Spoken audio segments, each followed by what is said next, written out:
Si quelqu'un qui détourne l'oreille pour ne pas écouter, ta prière même est en abomination à Dieu.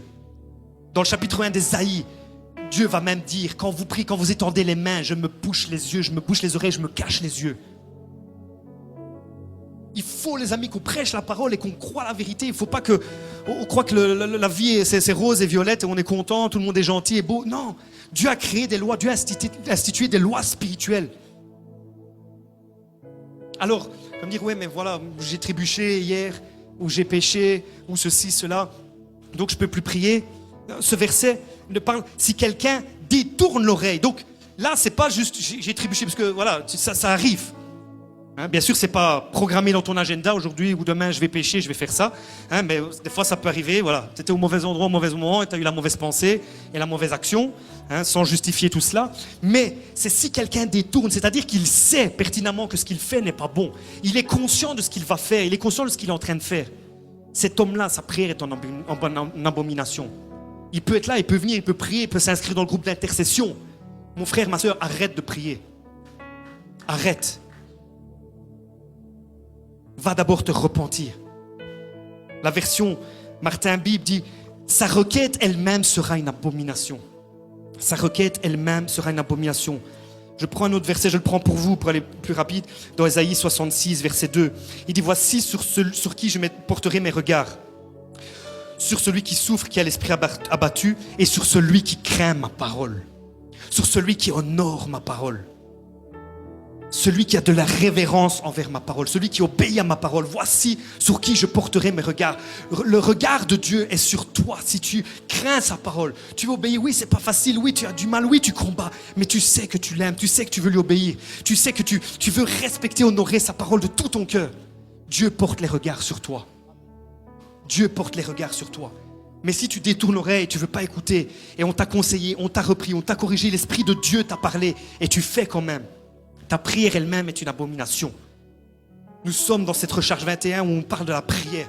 Et je voulais ouvrir cette fenêtre pour qu'on place ce fondement, aller plus loin en déposant ce fondement où on prend conscience que être chrétien, c'est pas juste faire des pratiques. Je prie, je vais à l'église, je fais ceci, je lis un peu la Bible. Non, ça doit faire partie intégrante de ta vie. C'est tu fais un avec la parole faite chair, Jésus-Christ, sa parole écrite également.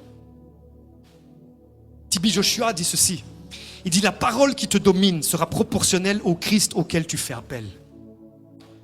La parole qui te domine, la parole qui règne en toi, en d'autres mots, sera proportionnelle au Christ auquel tu fais appel. Si la parole qui est en toi, c'est ça, le Christ que tu appelles, ce sera ça aussi. La parole qui te domine, la parole qui règne en toi. Tu t'as beau, ouais, mais tu déclares au nom de Jésus, au nom de Jésus, au nom de Jésus. Tu peux déclarer au nom de Jésus. Si cette parole ne règne pas en toi, le nom de Jésus ne rentrera pas en scène.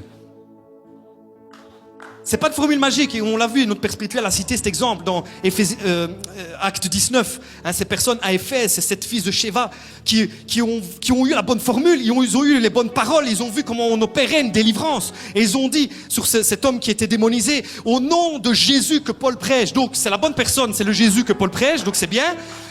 On t'ordonne, sors de cet homme. Et le démon a parlé, je connais Jésus, je connais Paul, mais vous êtes qui ? Et cet homme est sorti nu, enfin ces 7 hommes sont sortis nus et battus. La réalité de cette parole n'était pas en eux. Donc le Christ qu'ils ont fait appel n'est pas entré en scène. Il faut que la parole de Dieu règne en toi, elle te domine. La puissance qui coule de son nom sera proportionnelle à l'amour, à l'attachement envers sa parole. La puissance coule de l'obéissance envers sa parole, l'amour, l'attachement que tu portes pour sa parole et la réalité qu'elle a dans ta vie.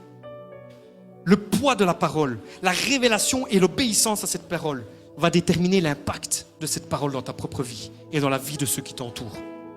Quel est le poids de la parole de Dieu dans ta vie? Si on devait peser la parole, combien elle pèse dans ta vie?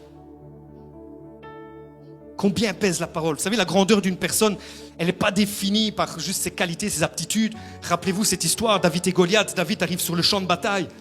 Hein, le roi Saül était une tête plus grande que lui. Goliath était plus qu'une tête, beaucoup plus grand que lui. Mais David, grâce à la grandeur de la parole qui était en lui, était plus grand qu'eux tous. Parce que c'est la grandeur de la parole en toi qui détermine ta véritable grandeur. La grandeur de la parole de Dieu dans ta vie détermine ta grandeur dans la vie. Détermine ta grandeur.